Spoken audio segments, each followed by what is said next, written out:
So when you're looking at or when I was looking at the AP validity of Farewell to Arms, and I was researching it, the main thing that came up with a book being AP valid is it being able to stand the test of time, and like we have talked about, all the AP books are they are pretty old and they were written um, a long time ago, and that's because despite the time period they were written in, they are still able to be applied to us today due to um, just kind of timeless writing. And yeah, so for Farewell to Arms,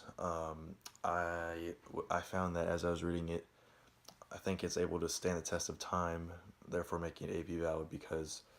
it it has to do with World War One, which has to do with a lot of human suffering, and a lot of people have an emotional connection to that. And World War One is an event that will always be talked about. It is something that is in history, is a very important part of history, and simply because a Farewell to Arms is connected to that, um, that is one of the main reasons why it can stand the test of time and why it is AP valid. Um, and then also just simply the language and style of Ernest Hemingway, also gives it the that gives this book the chance to stand the test of time and still to be read today, even though it was written quite a while ago. Um,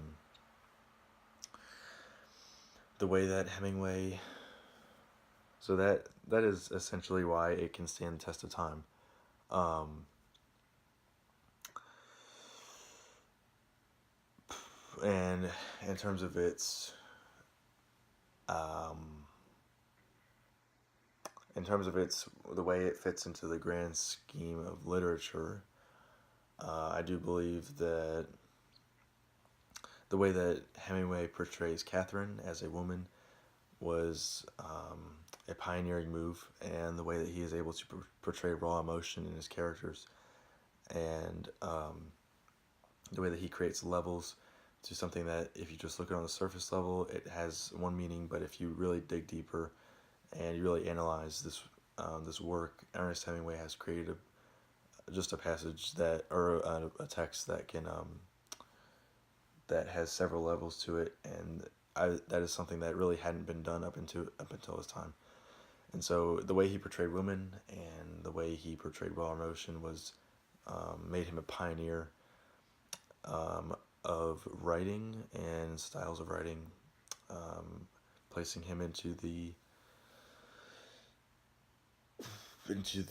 grand scheme of fictional literature.